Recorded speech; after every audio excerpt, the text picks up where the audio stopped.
Hello Internet. Today we have this Asus 4080 Super that came with a cracked PCB. And another 4080 Super, this one's from MSI, that also came with a cracked PCB. The biggest problem at this point is not deciding which one to work on first, but the availability of the PCB replacements. There are plenty donor PCBs for 4090s, but not for anything else, so if I end up needing one, we're screwed. In any case, we'll start with the Asus by taking it apart first. Basically, what sets the 4080 apart from 4090 is that the core on a 4080 is much further away from the danger zone. The core on a 4090, on the other hand, is positioned closer to the bottom, and as a result, chances of rip pads is much higher. And the more rip pads you have, the less likely the repair will last, or even be successful at all. In any case, the resistances of the major power rails are normal, and once powered, it looks like the card does not generate any voltages except for 5. Everything else is dead, and we're gonna have to fix that at some point, but for now, I think it makes sense to fix the crack first, and then do the rest.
Okay, crack is fixed, and I had a good feeling that everything was done right, so I ended up covering it up, as if I don't plan on opening it up again. But enough of that. Let's measure the resistances, which are nearly identical as before, and power on and see if it wakes up. Nope, still dead cold. So, according to this power up sequence, 1.2 volts should come right after 5. And since we already have 5, 1.2 volt is next, so let's dig into that and see what we find. Armed with my cheat sheet for a similar component, I can start testing for pins, looking for voltages, starting with the enable signal first, which reads 1.1 volt. 1.1 volts does seem to be a little low, but this isn't the same part number. It's the new one, so it may be a little bit more efficient, so we're gonna let it go for now. Next, I want to see if we have VCC, which powers the chip, and we have 5 volt there. Now I want to see if we have 12 volt as a source, and we have it. So in theory, we should have an output, but we don't. Two things come to mind, its feedback circuit and a slightly low voltage on the enable pin. And after spending enough time checking the feedback circuit, I decided to manually increase the voltage on the enable pin by dropping the resistor value. But it didn't help. So last suspect is the buck converter itself. So I ended up replacing it, and nothing has changed. Next, I started tracing voltages across the board to see if they're getting from point A to point B, thinking that maybe one of the layers inside the crack is still broken and failed to deliver the voltages where it's needed. But no, everything looked good for some reasons, almost as if someone knew what they were doing while repairing the crack. A few more hours leaning schematics and the board view, aimlessly following countless theories in my head, I found absolutely nothing wrong anywhere, so I decided to revisit the crack. And since I have nothing better to do, let's revisit the crack and see if that helps.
Crack is repaired. Again. Card is still covered with splatter. I'll take care of that later. Now all I want to see if all of that time I spent reopening the crack will finally pay off. And bam. Nothing. Okay, so let's put the original chip back onto the board and let's do some experiments. What if I inject 1.2 volt into the coil while powering the card?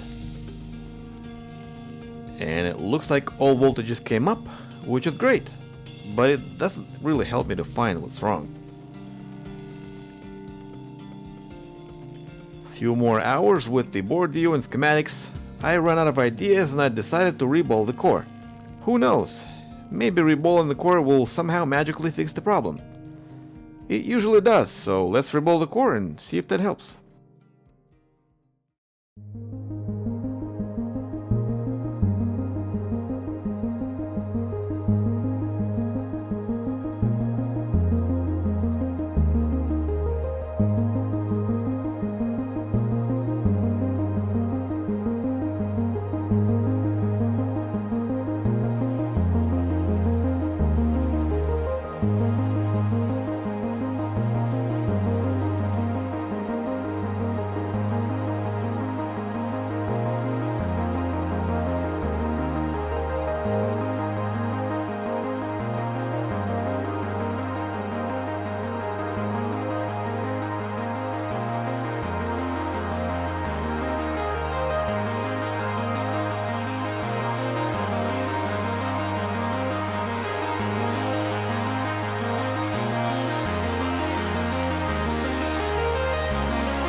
Okay, I managed to finish with the reball before 3 o'clock in the morning, and since the resistances look good, I powered the card and nothing. That's it. I give up. I'll deal with this after I get some sleep. I gotta get up at 6 o'clock in the morning to take my pussy to a vet for a spade surgery. Goodbye for now. Hello Internet! We have this Asus 4080 Super with a super crack. It refuses to power on. So I decided to look at the 1.2 volt circuit one more time and I saw this. For whatever reason, this capacitor is standing upright. Show me its middle finger. My guess is that this capacitor was cracked all that time, and I simply didn't see it even under a microscope. This son of a diddly is responsible for changing the time it takes for the controller to start doing its thing. If the capacitor is bad or out of specs, it may either take forever or never for this buck converter to do its thing. So after replacing this capacitor, board finally powered on. Funny how that happens. All that time you spent, all that work you did, turned out to be a little capacitor. It really does make you rethink your life choices. In any case, let's boot the card and see if it posts. Yes, finally some good news today. Right after that, the critical step here is to check all power phases to make sure that they all look good. And after making this card look like brand new, giving it an ultrasonic bath, let's put this thing together, power it on, and nothing.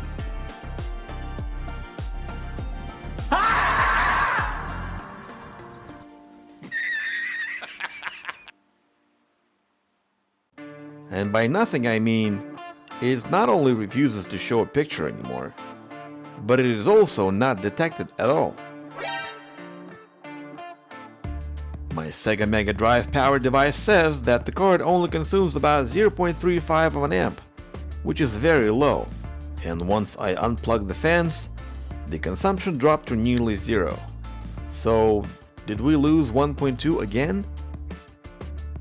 While I was measuring 1.2 volt rail, I noticed that the amperage slightly increased from near zero to just under 0.3 amps as before. Why is that? Why all of a sudden 1.2 volt and 1.8 work, but nothing else does? We have 5, 1.2, 1.8, but the core only shows some weird 0.4. That makes no sense. So what could possibly be the cause for low core voltage? Voltage input, specifically 12 volt. And as I was looking for a problem all over the board, I found it in the last place anyone would ever look. The connector, ladies and gentlemen. Connector was not soldered properly at the factory, and whatever little solder there was inside those holes was eaten away by the ultrasonic bath. And now we have connection problems on top of everything else. This is going to be an easy fix. All I have to do at this point is to reflow all the pins to make sure that the solder flows all the way through and try again. There we have it. It is now pulling good amount of amps. So I'll put it back together one more time, plug it in, and yes. Finally works. Now with the testing and the benchmarks and so on, and by that time you already know what's coming, so if you've learned anything from this video, please hit me with a like button, post a comment below and subscribe for more repairs. Goodbye.